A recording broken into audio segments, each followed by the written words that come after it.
자, 우리가 방정식에 대한 개념을 이해하려면 먼저 등식이라는 이름을 알고 있어야 돼요. 아주 개념은 간단한데 허를 찌르는 문제들이 조금 있습니다. 그래서 정확히 알고 갈게요. 일단 선생님이 이렇게 두 가지 식을 한번 가지고 와봤어요. 여기에도 하나의 식이 있고 여기에도 하나의 식이 있는데 둘의 차이점은요.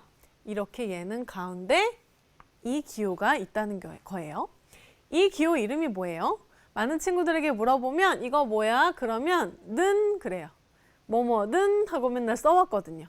그런데 사실 얘는 뭐뭐는이 아니라 정확한 뜻은 뭐죠? 등호예요.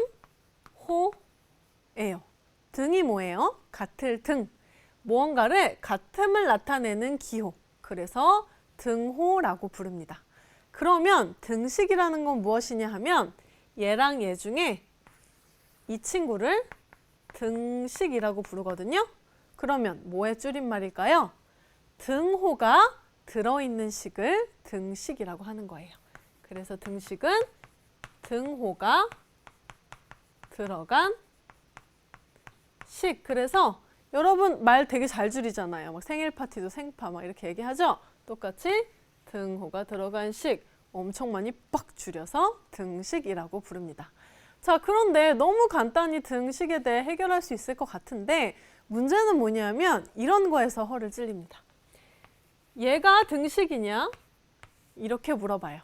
그러면 우리는 이미 마음이 불편해요. 왜냐하면 3이랑 5는 같지 않거든요. 지금 같지 않은데 같다고 돼 있으니까 일단 안 되고 봐야 되죠. 그렇죠? 그런데 등식이냐 아니냐를 물을 때는 어쨌든 얘는 거짓말이지만 틀린 식이지만 등호가 들어가 있죠? 그러면 등식이에요. 헷갈리죠? 그래서 가끔 등식인 것을 고르시오 나오면 결과에 얘네들이 안 같은데 불편해할 필요 없이 그냥 이렇게 생긴 기호가 들어있는가만 판단해서 찾으면 쉽게 해결할 수가 있습니다. 팩트만 확실하게 체크해서 해결하면 실수하지 않아요.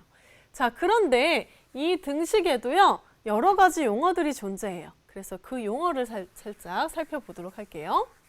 자, 교재에 보면 이렇게 생긴 등식이 하나 주어져 있습니다.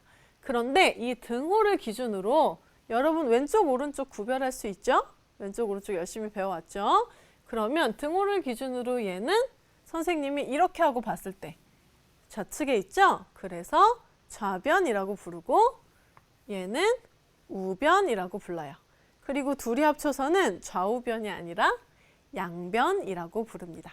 자, 이 이름들은요 잘 기억해 두어야 돼요. 왜냐하면 앞으로 여러분 학교에서도 또 다른 곳에서 배우던 선생님한테 배울 때도 계속 좌변에서 우변으로 뭐 우변이 어쩌고 계속 이런 말들을 사용할 거예요. 양변에 어떻게 해? 라는 말도 자주 할 거고요. 계속 사용할 말이니까 익숙하게 기억해 둬야 될 것 같아요. 좌우 구별만 잘하면 충분히 이해할 수 있을 것 같습니다. 자, 그럼 이걸 가지고 우리가 개념 확인 문제를 풀어볼게요. 선생님이 예고했듯이 등식에 관한 문제는 완전 거저주는 문제예요. 등식인 것은 동그라미, 아닌 것은 X라고 했을 때 6 빼기 3은 3인가? 이걸 고민하는 게 아니에요. 6 빼기 3이 3이기도 하지만 그걸 고민하는 게 아니라 등호가 들어있기 때문에 등식인 거예요. 이거 얘보다 작거나 같은가? 그럼 고민하지 마요. 얘 지금 등호 아니죠? 얘는 부등호예요. 그래서 안 됩니다. 참고로 얘는 2학년 때 배워요. 부등식이라고 합니다. 알아두세요. 자, 세 번째 볼게요. 5x 빼기 3이 2x인가 고민이 아니라 등호가 들어가 있으니까 등식이 되고 너는 등호가 없네? 그럼 등식이 아니네. 이렇게 판단해주면 간단하게 찾을 수 있어요.